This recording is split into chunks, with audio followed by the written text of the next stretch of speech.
A very good evening and welcome to our first edition of UBC News Tonight on this 11th day of January 2024. I'm Lauryn Masika Kazimoto.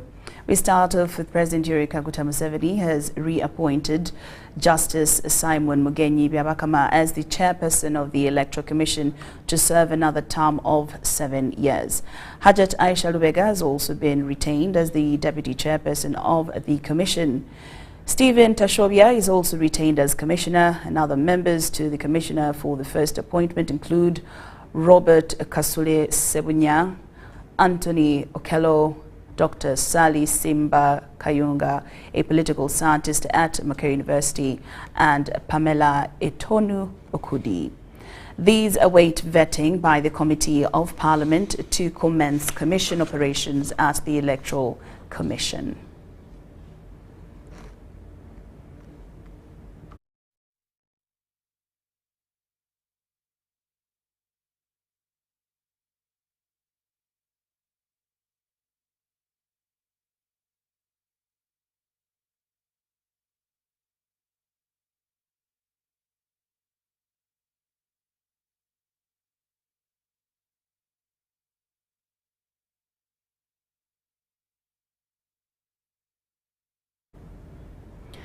Former Prime Minister Emeritus Dr. Ruhakana Rugunda has revealed in an exclusive interview that Uganda was a logical choice for the Global South countries under their umbrella organization of the Non-Aligned Movement and the G77 plus China for Uganda to host the two big heads of state summits in Kampala.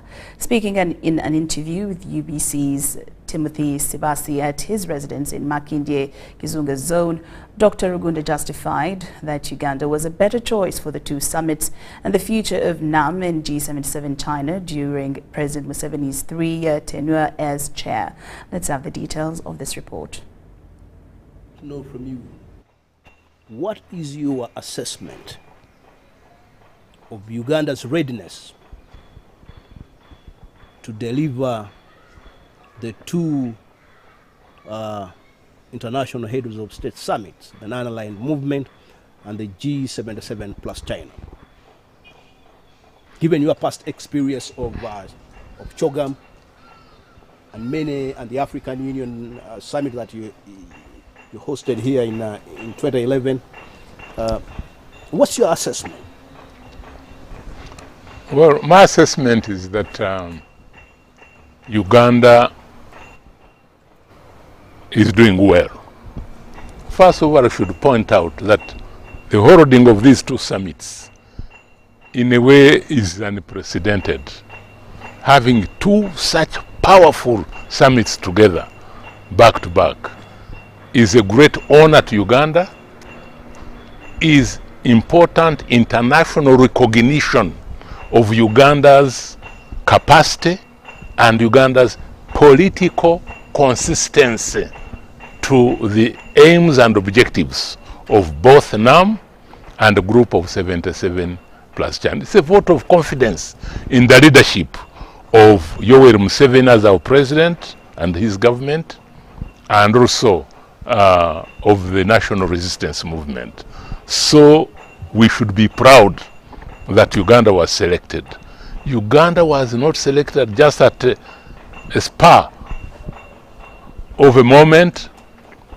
Uganda was selected because of the historical process it has gone through, the consistency and the faithfulness and the commitment to the principles of NAM and principles of group of 77 plus China over the years.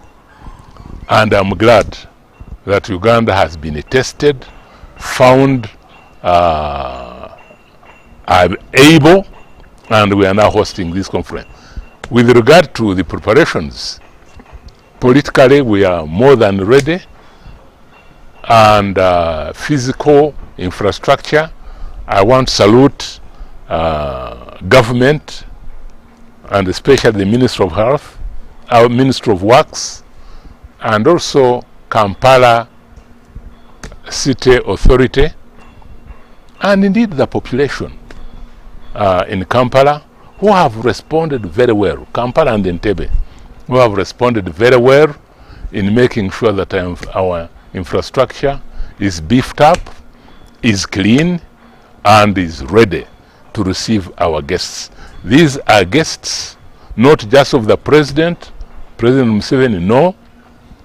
These are guests to our country, to our people, to Africa, and Uganda is doing it not just for herself, but we are doing it for the continent of Africa, because it's a great honor to Africa that two powerful summits can be held back to back in Uganda, and that is Uganda among all countries that were selected to host these summits. President Museveni, your longtime good friend, who will be taking over the chairmanship of NAM for the next 3 years till 2026.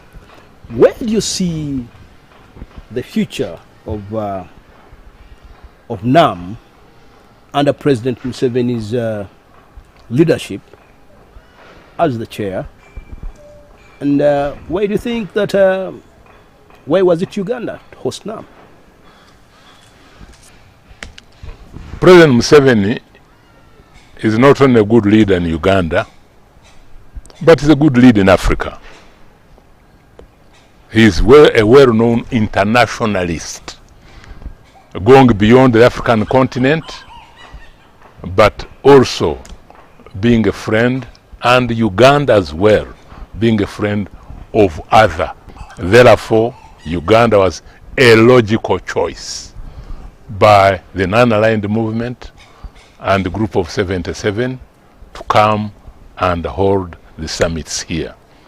President Museveni will be a successful leader, as indeed he has been, and he enjoys the support of the people of Uganda and the people of Africa in ensuring that his tenure of chairmanship of the two powerful institutions, NAM and the group of 77, will be really a great success, and not only success, an example to future arrangements of such a conference, and will end up giving more strength to NAM and the group of 77, because I know that President Museveni will be strong, will give the necessary political and economic guidance, and will create the necessary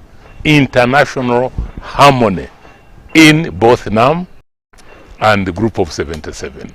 So let us, all of us, give him all the support that he requires. Your last parting shot, Dr. Rakana Rugunda, on this very interactive news segment, more so to do with the preparations of this and the organizers of these two big summits. What's your parting shot? Are there issues that you feel that we have not raised that you would want to raise?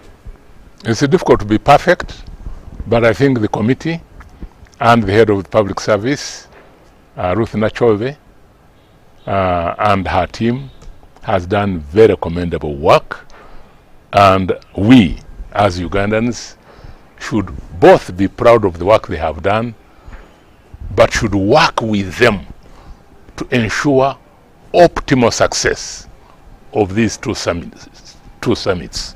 And after, when the summits have ended, we work closely with the government, with the president, to make sure that the resolutions passed by the two summits will be implemented and will be beneficial to us in Uganda, to Africa, and to mankind.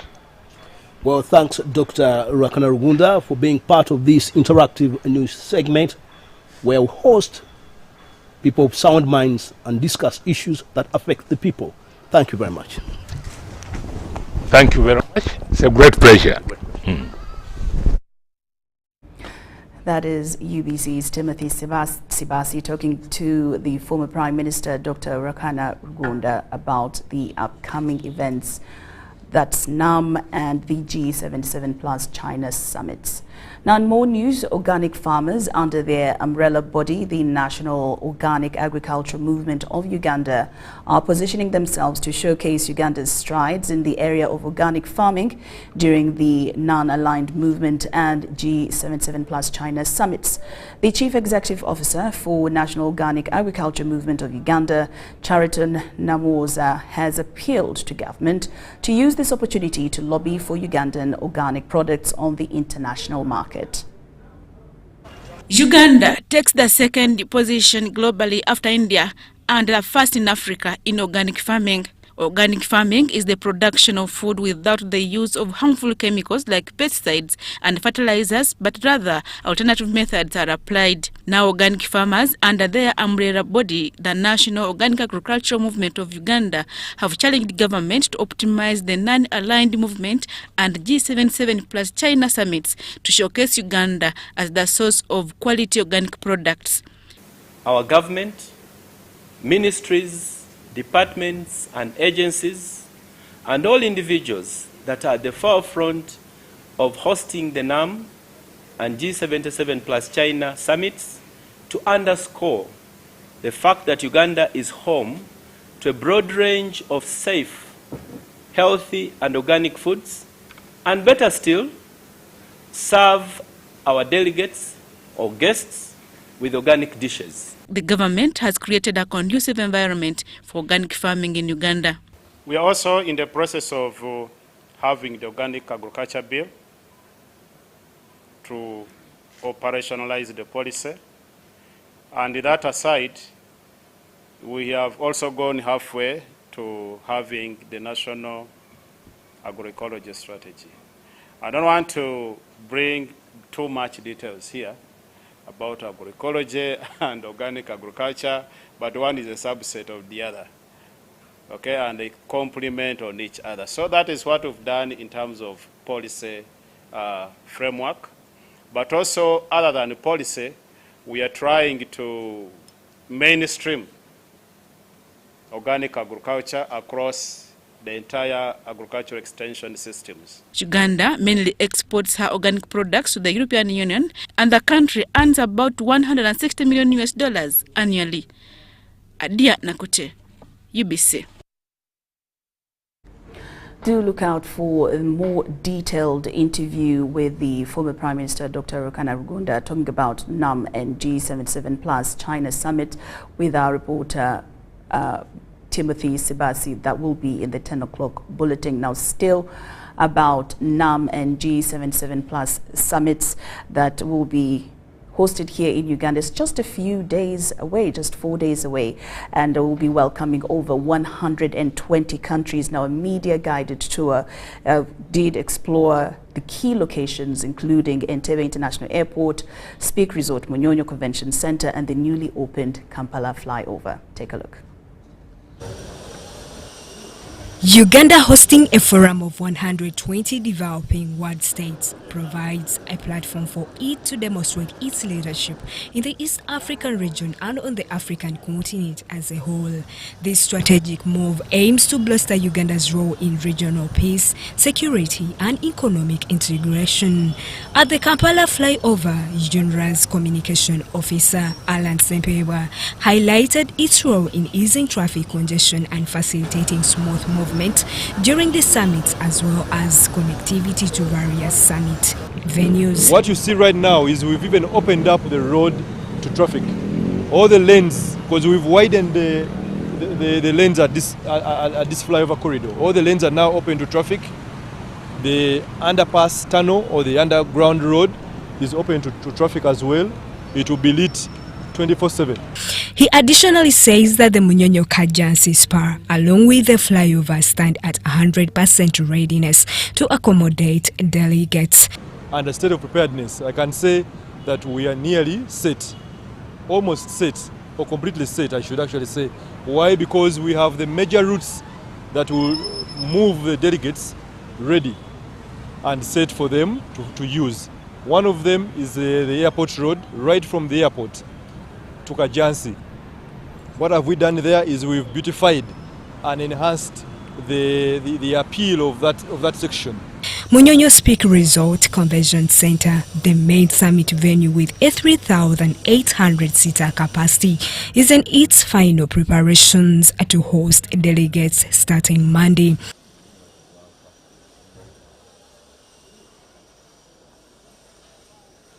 The Director of Airports and Aviation Security at the Entebbe International Airport, Ayub Soma, affirmed the airport's enhanced facilities and staff training in readiness for the summit. It has put up a number of facilities to ensure that we will accommodate all our visitors. Otherwise, all our traffic that will come during that period, including the normal traffic, will all be managed at Entebbe International Airport. Thank you. Government institutions, among others, KCCA and UNRA Civil Aviation, have achieved a 98% readiness status for the NAM and the G77 plus China summits. The event kicks off on January 15, 2024, marking Uganda's moment to shine on the global stage. Justin Nakami, UBC News. The State Minister for ICT and National Guidance, Joyce Nabosa Sebugwao, has launched the revamped National Innovation Hub at the Uganda Institute of Information and Communication Technology, Nakawa. The hub is now poised to usher in a new era in Uganda's commitment to digital innovation and youth empowerment. Nabosa revealed that this will also be pivotal in the country's ongoing battle against youth unemployment and in the journey towards a digitally empowered future. The newly transformed hub is not just a center for technological innovation. It has been strategically redesigned to serve as a fertile ground for nurturing the talents of Uganda's young innovators and entrepreneurs. The State Minister for ICT, Joyce Nabosa Sebugwao, together with the ministry's permanent secretary, flanked by the UNDP country representative, toured the revamped facility.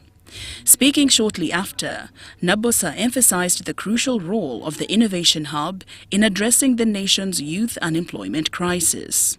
It is a place where the untapped potential of our youth can be nurtured and transformed into tangible solutions that not only create employment opportunities, but also drive our nation forward. Dr. Amina Zawede, the Permanent Secretary, Ministry of ICT and National Guidance, shed light on the transformative impact of the hub's renovation. Innovations that we are supporting have helped us create employment opportunities for our young people. To date, we have seen these companies employ up to I think 300 people now when you get all the 32 companies that are being held here currently, and those that have now grown into bigger startup companies. We have a number that is, I think, close now to 300. On her part, the United Nations Development Programme resident representative spoke about their role in the hub's transformation. We're supporting all the young innovators to be able to come here and get inspired. I think what is important is not so much the refurbishment. What is so much is that how we see the intersection between the refurbishment and the rebranding to the development agenda of the country. And we know that digitalization, for example, is one that will enable development, whether through the creation of jobs. And we know that many jobs now, big companies in the world today are all technology enabled. And so we are supporting this. We are also supporting this because digitalization innovation is linked to trade. As the nation continues to advance in the digital age, the hub is being highlighted as a symbol of hope, creating a future where every young Ugandan can thrive in a rapidly evolving digital world. The Uganda Police has issued guidelines outlining the process for individuals seeking police guards responding to a surge in applications from people requesting police officers for personal protection. Patrick Onyango, the police spokesperson in Kampala Metropolitan, shed light on Section 71 of the Police Act, which governs the application process for police guards. Take a look. Under the laws of Uganda, Certain positions outlined in the Constitution are designated to receive special bodyguards from both the police and the military.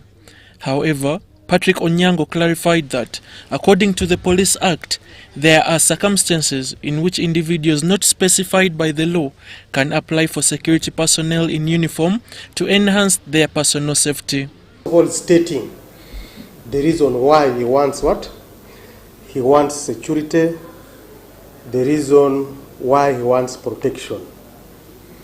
So after stating that he requests, then he sends to that letter to the Inspector General of Police. Section 71, subsection 1 of the Police Act, it empowers the IGP to provide security for such people.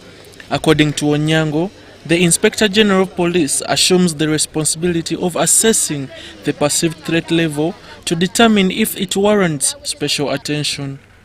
Additionally, individuals applying for police guards must demonstrate their ability to afford the cost of the extra services provided by government. The ones whom they have provided security for, whom they have assessed and they have found out that there is a threat,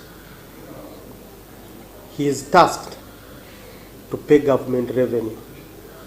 And government revenue for each police officer, for each policeman that is going to guard you per day, you pay this money to a bank account. The account number they give you, it is government revenue. It is 20,000 shillings per day. But you also have to pay. You also have to pay the policeman his allowance of 12,000 per day. Onyango emphasized that the principal, who is the individual seeking police guards, has the authority to change the assigned officers at any time. However, some principles have been observed undermining the role of the assigned security guards, treating them as casual workers. Supposed to do that. They are not supposed to carry bags. They are not. How will you protect your officer? I mean your principal. If you are carrying a bag, you are carrying what? How? It is important to note that security agencies, whether police or military, maintain the overall supervision of the assigned guards, and these guards are not obligated to take orders directly from the principal. Komagum Rogers and Abdul Nasir Luwama for UBC. UBC News Tonight takes a very short break, but we return with more stories. Don't move an inch.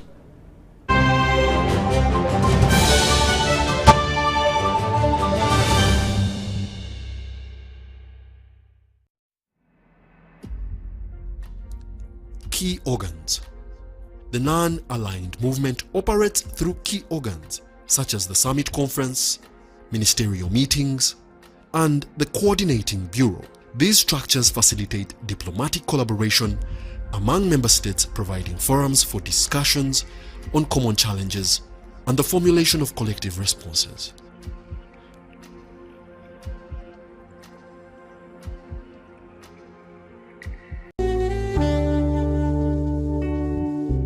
Metu Bus Industries, Namamve, the manufacturers of buses for transporters, schools, tour operators, and special purpose vans and any customized vehicle. Metu Bus Industries offers a range of buses known for safety, comfort, and reliability.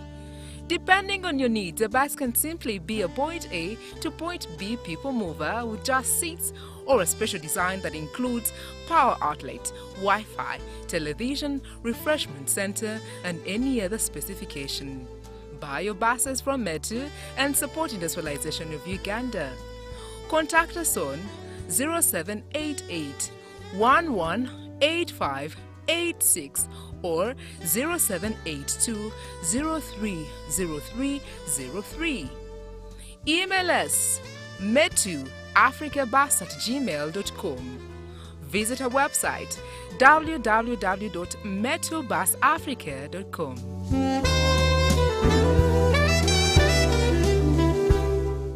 Amos Wekesa is a spirited and devoted advocate and champion for Uganda. His never-ending optimism, curiosity, and passion for all things Ugandan can be felt in every tweet and interaction. Amos also puts his money where his mouth is by investing in domestic tourism so that people get a feel of what Uganda has to offer.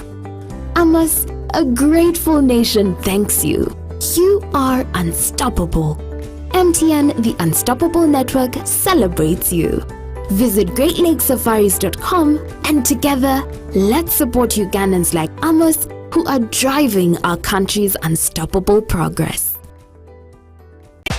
Have you packed more of its harbor jelly and harbor fog? Yes, we packed. It will protect your skin from skin rashes. More of its packed. It is a new, improved more of its harbor jelly. So soft and smooth. It is a more of its harbor jelly. Tell me, kids, the sense. Any irritations? No more rashes and irritations. Movit Herbal Jelly and Herbal Soap is rich in natural herbs for a smooth and glowing skin. Movit All Day Confidence.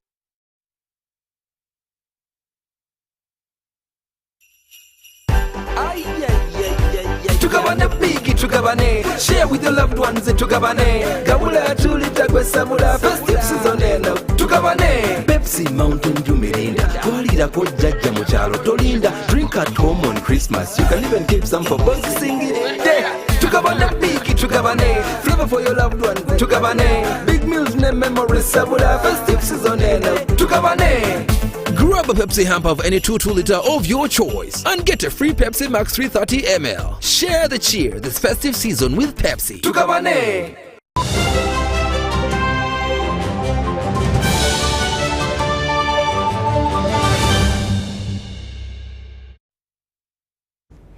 Welcome back from that break, and we're glad that you're still with us on UBC News Tonight. Now, in more news this evening, the Fisheries Protection Unit of the UPDF has impounded substandard fishing nets worth 1.2 billion shillings. The consignment was hidden in AGOA stores located in Fine Spinners in Bugolobi.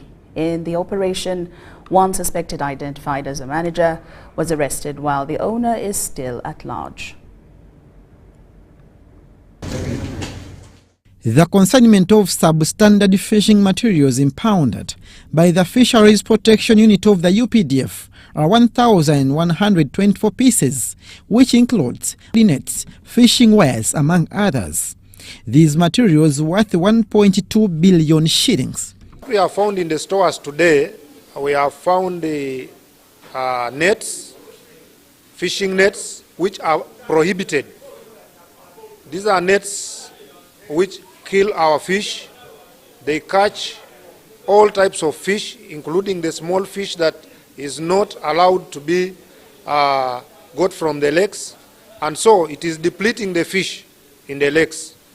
These nets were hidden in AGOA stores located at Fine Spinners in Bugolobi. The owner of the consignment is on the run, and the operation team managed to arrest the manager found on location.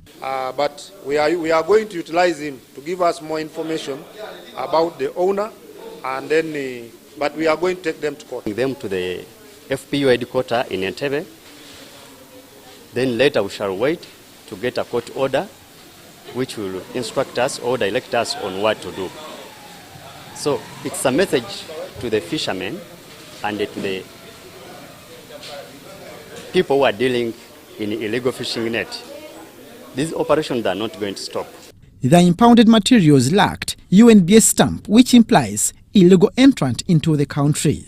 Some of these nets are not manufactured in Uganda, but these people use several channels, and most especially they use ungazetted areas. They smuggle them into the country through ungazetted areas, and they load and they pack them in small cars and store them in places like these ones, ready for sale to the public. The team of Fisheries Protection Unit has loaded the consignment to the headquarters seeking for the court order to destroy the impounded materials. Abdul Nasele Lobama for UBC.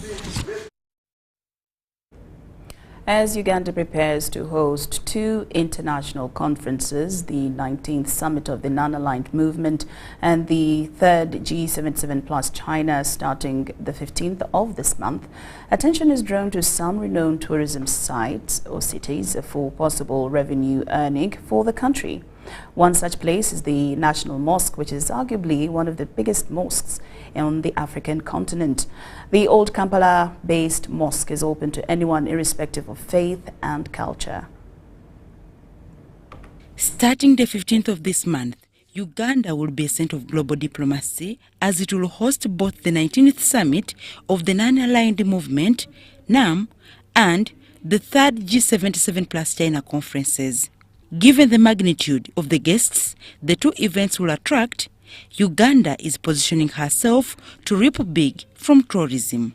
Key among the tourists' attraction sites in Kampala is the National Mosque.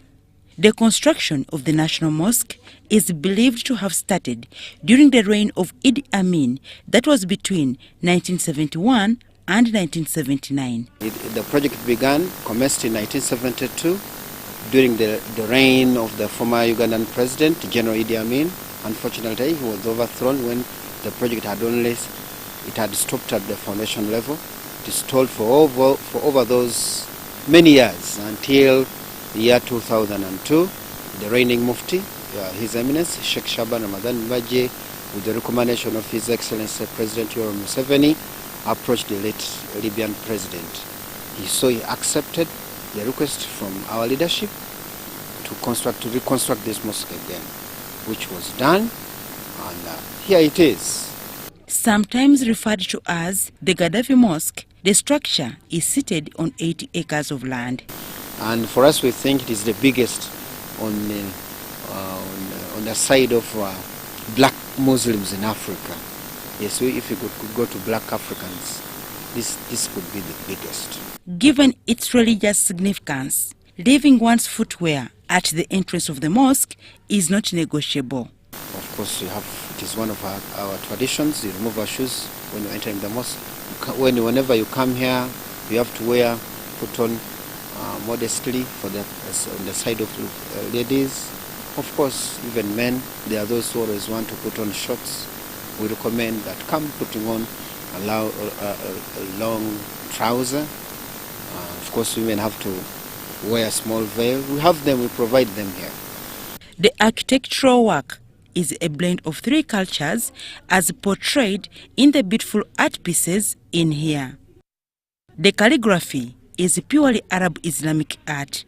There is what we call Arab Islamic, then there's what we call European touch, and then African style or heritage. If you could look at this arch, you could see it. We call it, for us, we refer to it as marriage ring. That's where our married couples pass when they are coming for their weddings. Segmented in 3 parts, the main mosque, the gallery, and the terrace, the National Mosque has a seating capacity of about 30,000 people at a go. The mosque is open to anyone, irrespective of faith and culture, with foreigners charged 20,000 shillings, while natives access freely. We invite all of you. This mosque is for all of you. There is a small token which you have to pay, mainly which is used to maintenance, to keep the maintenance of this place to be in this style when it's clean, beautiful. That's it. And it will open from 8 in the morning and we close at 6 on daily basis. Then there is this minaret that is a must climb for a memorable treat. The minaret offers a rare but beautiful eagle's eye view around Kampala's skyline. It's 78 meters high with 360 stairs, and you see the entire city at 360 degrees in all directions. Yes, you're welcome to climb it. Come and stretch your muscles and see the entire city, Kampala, where it began from. Meanwhile, there is also a library adjacent to the National Mosque that offers access to literature on Islamic faith. Dorcas Kimono, UBC News.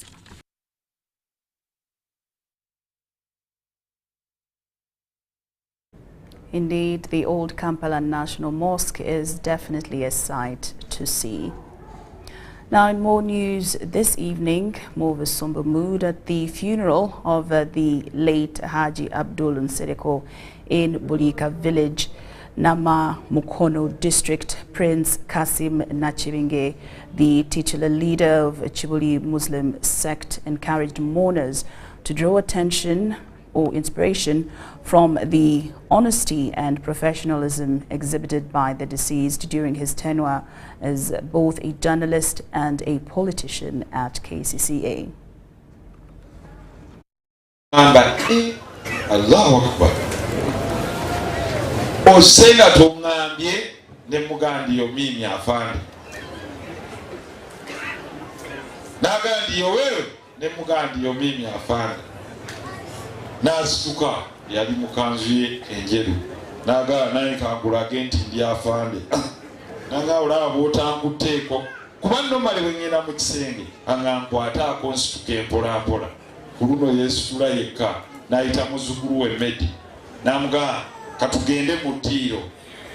Naye aba asituka n'addawo n'atuula. Nanga asooka otuule wano.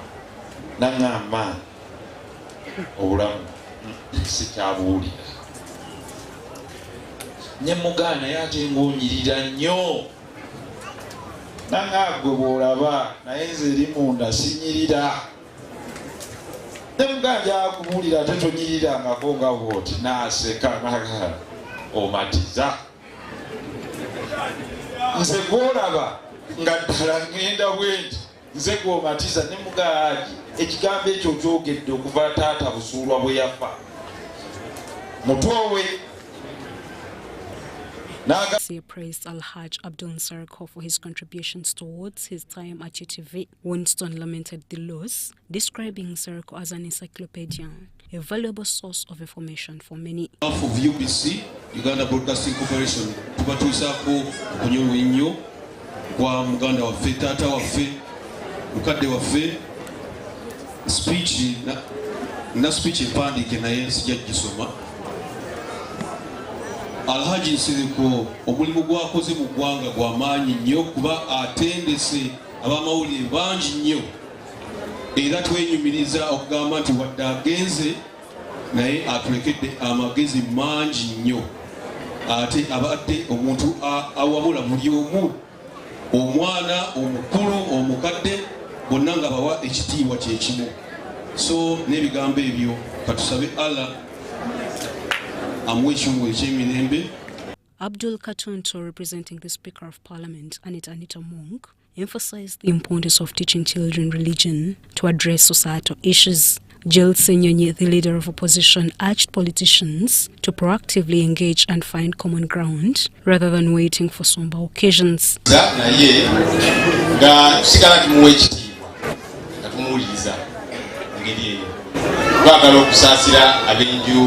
Yamze Nsereko singira ddala waka munaffe Honorable Muhammad Nsereko namulabiyeko Samuya. Honorable Nsereko kino kyolabye kakasa kino ekifaananyi.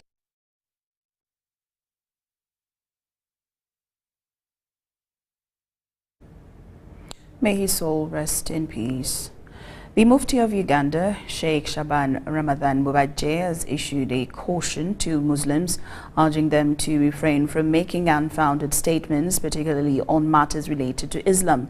He emphasized the importance of seeking clarification from the Uganda Muslim Supreme Council if individuals have any concerns regarding the actions or decisions of their leaders. Asome Quran okubera nga talina mpisa. Tetusubira mwana atalina Quran alina Quran okubeera nga yeeyisa mu ngeri emenya amateeka. Mufti Mubajje delivered these remarks during the graduation ceremony of more than 70 students at Ubai Islamic schools in Bombo.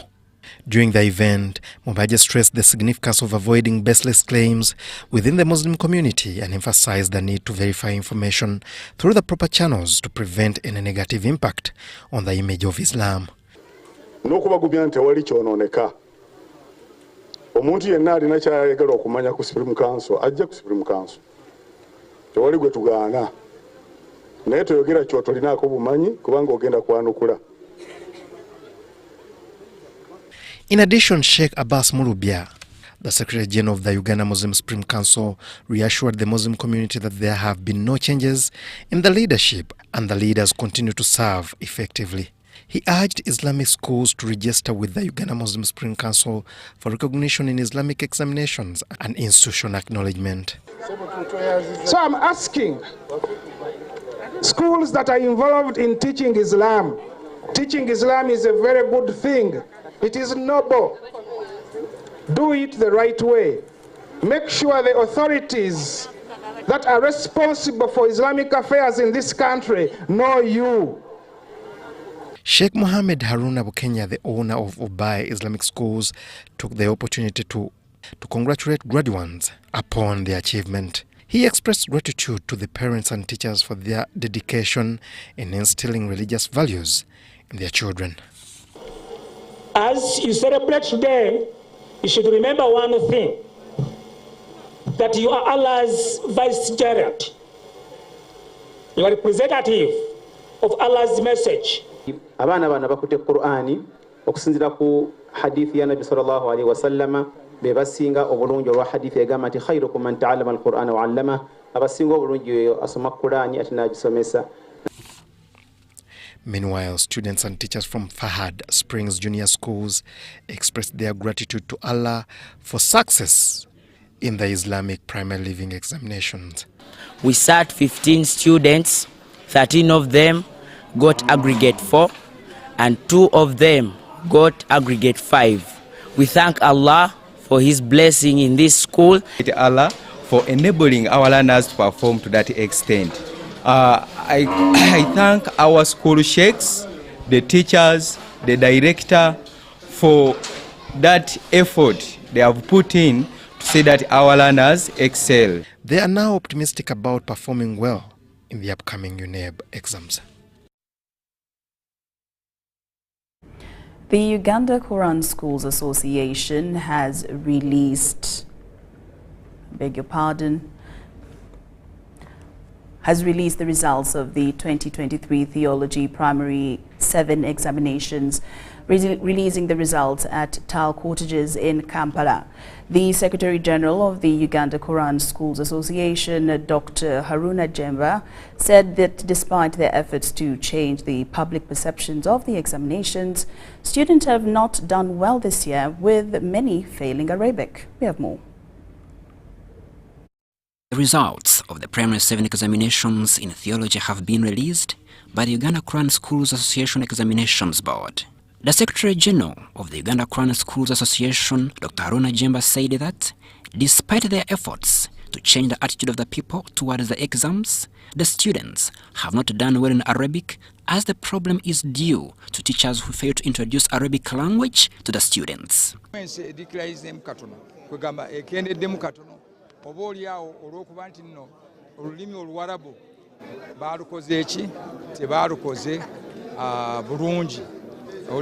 Dr. Jemba said that girls have also done better this year compared to boys.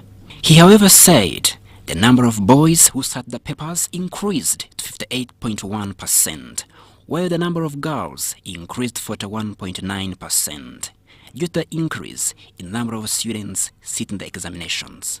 A total of 982 centers are sitting the exams this year against 322 who sat last year. 3,049 students passed in first grade, 1,761 in the second grade, 561 in the third grade, and 360 failed. Twagala nnyo quality ne transparency mu bigezo bino. Era ojja kulabanga abaana ab'amasomero sigali awo nga traditional nti ge galina okusinga buli kaseera. Aisha Abdul Rashid Harris from Tawhid topped her peers, followed by Abdul Karim from Kaboa Hidayah. Umar Ba Islamic Center School was the best, followed by Zamzam Islamic Naweru, Zaya Nur Namagoma, Adam and Hawa Primary School in Dambwe, and Medina Islamic in Sanji. Dr. Idris Muhammad from Kuwait pointed out the need to educate the teachers, as many of them are the cause of children's failure. That one can be through the training. Yes, now we have already the books, it is ready. But it is not easy just to say, I have books and then I can teach people. Or some people, they just speak the language, you can bring them and then they teach. No, you are supposed to have a training and then they can teach this syllabus. Quran Schools Association Chairman Sheikh Ahmad Yahya Lukwago has warned school authorities to stop thinking about cheating for students, as it has led to the deterioration of leadership, especially in morality, which has led to corruption. Performance tetujja kuteesa naawe bw'ayagala okutuuliza abaana mu biina ebya wansi obasiike olowooze nti ffe tujja kukaanya naawe nedda. Some of the teachers said the reason for the students' failure of the Arabic language was the lack of language immersion due to the use of only local vernaculars or English as the mediums of communication at school.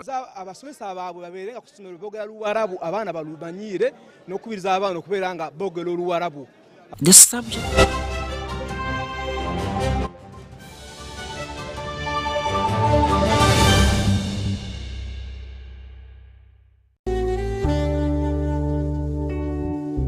Metu Bus Industries, Namamve, the manufacturers of buses for transporters, schools, tour operators, and special purpose vans and any customized vehicle.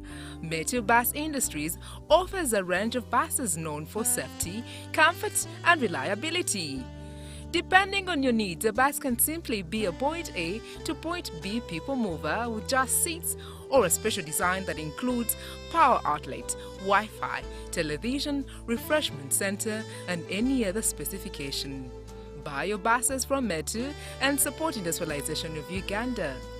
Contact us on 0788 118586 or 0782 030303. Email us metuafricabus@gmail.com. Visit our website www.metubusafrica.com.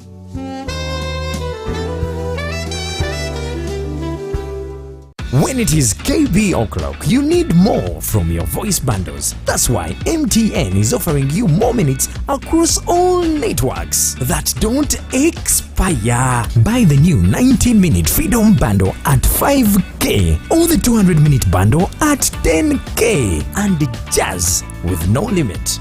Katiteri ate, no excuses. Make the call now. Dial *100*21# or use the My MTN app and enjoy your Freedom Bundle today. MTN.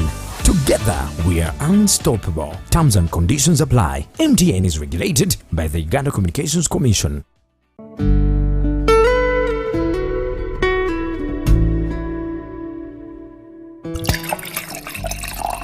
Start the new year in style with a variety of wine products from K Roma Uganda Limited. Bella Sweet Red Wine, Bella Pruko Wine, Bella Alta Wine, Bella Royal Dry Wine, Bella Passion Fruit Wine, Bella Hibiscus Juice, Bella Hibiscus Soft Drink, Bella Hibiscus Tea, among others. Available in all shops and supermarkets countrywide. K Roma Uganda Limited, the producers of Bella Wines, are located in Chirabulindo, Chira Municipality. For more information, call 0772 506 155 or 0704 161 398. Bella Wines, savor the taste.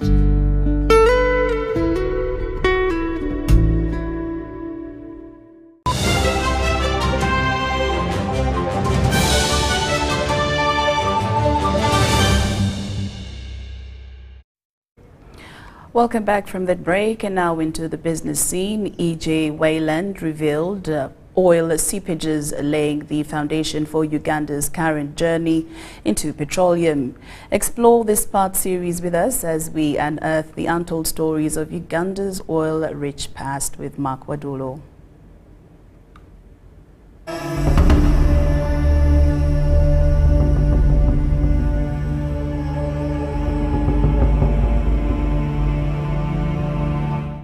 In 1925, government geologist E.J. Wayland documented petroleum potential in the publication Petroleum in Uganda. What sparked the British to look for the oil was a seepage. The report documented existence of oil seepages along the shores of Lake Albert in both Uganda and the Democratic Republic of Congo. So these efforts date back to pre-1980, where oil exploration was undertaken intermittently. The British, between 1920 and 1956, that is almost 40 years, they looked for this oil, but they missed it. They couldn't get it.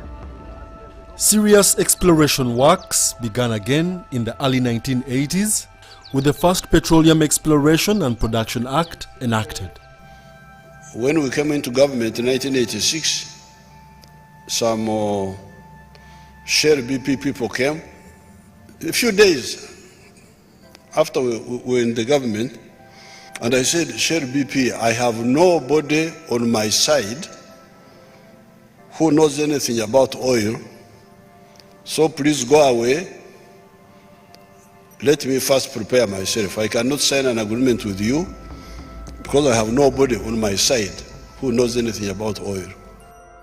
His Excellency President Yoweri Kaguta Museveni issued policy direction for the sector on capacity building, data acquisition and promotion, and monitoring of compliance of licensed companies. In 1990, a cooperation agreement between Uganda and the Democratic Republic of Congo for joint exploration and development of common fields was signed.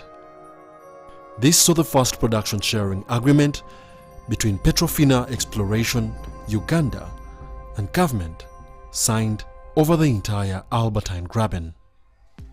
Later, in December 2005, the Mputa 1 well was drilled, striking oil on 6th January the following year. This was declared the first commercial oil discovery in Uganda.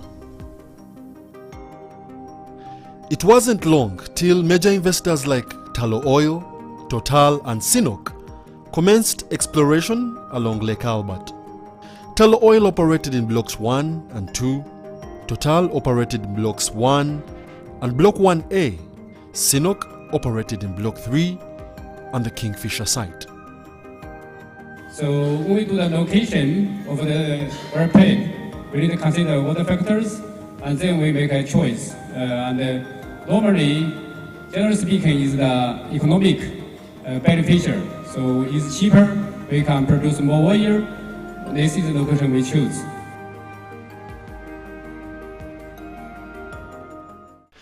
In our upcoming episode, we delve into the critical juncture where Uganda faced the imperative to safeguard its oil resources through stringent policies. The need for robust regulatory frameworks becomes evident to protect the environment and the local communities and to ensure that the nation maximizes the socio-economic benefits of its oil wealth. Wadulo Mark-Arnold, UBC Business.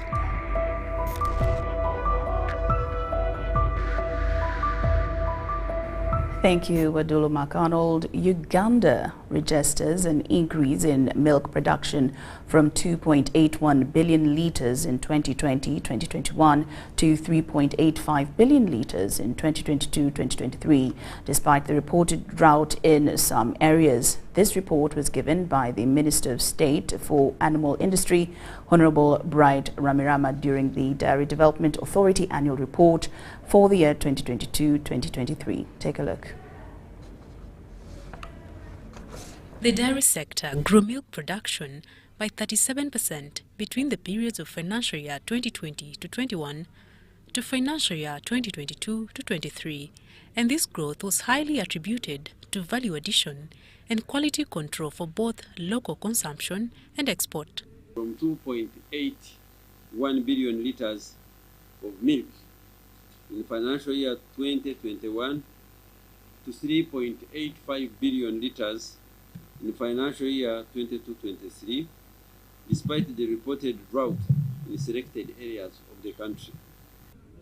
The same way, the export value of milk increased from $102.6 million in the financial year 2020 to 21 to $264.5 million in the financial year 2022 to 23. These are tremendous developments that should be appreciated and noted.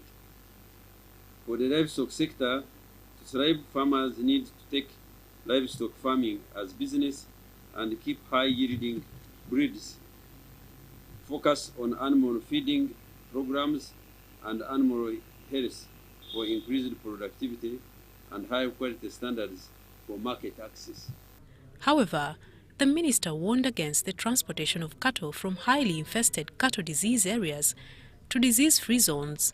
Actually amending our laws so that people who don't comply with the laws are severely punished, and they can always consider the gravity of the offense before they commit the offense. And these offenses are moving animals from affected areas without veterinary permits, and also moving animals through infected areas. So the law is being revised, and we shall punish the offenders, and they will back off. Through the National Animal Genetic Resources Center and Data Bank, there will be more investment in disease prevention in animals. Mariona Wari for UBC.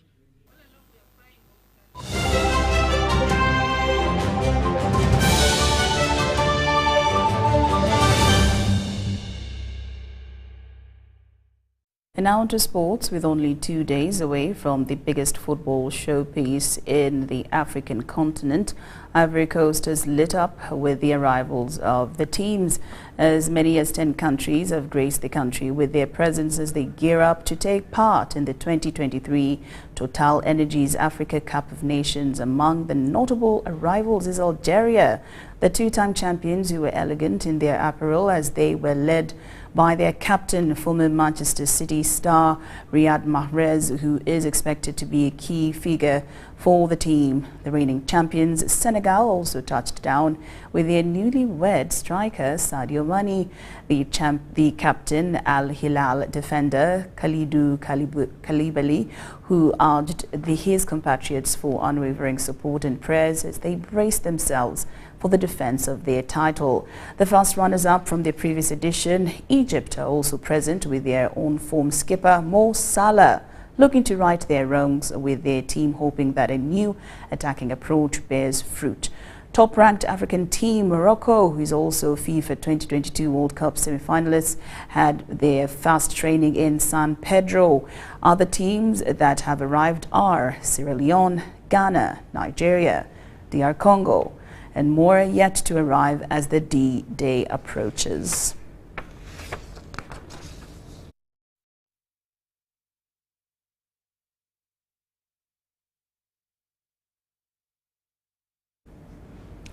Now, Uganda She Cranes kicked off their Europe tour with a 45-57 loss against the Welsh Feathers in their first encounter of the Netball Trial Series at the House of Sport, Cardiff, Wednesday evening.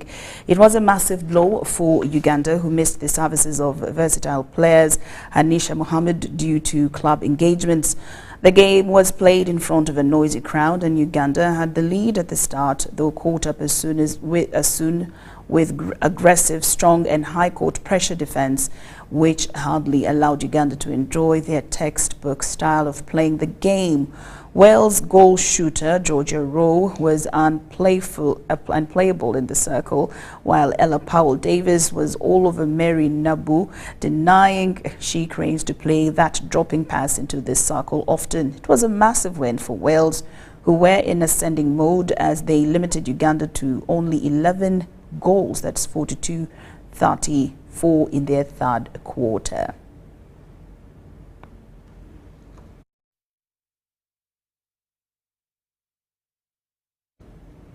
That's all we had for you this evening, but do join us for our second edition at 10 o'clock.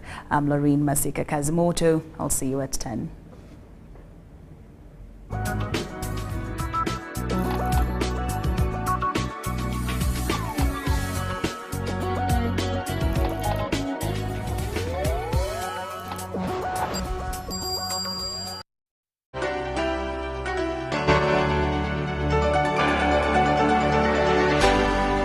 UBC, inspiring Uganda. The official broadcaster of Non-Aligned Movement and G77 Summits 2024.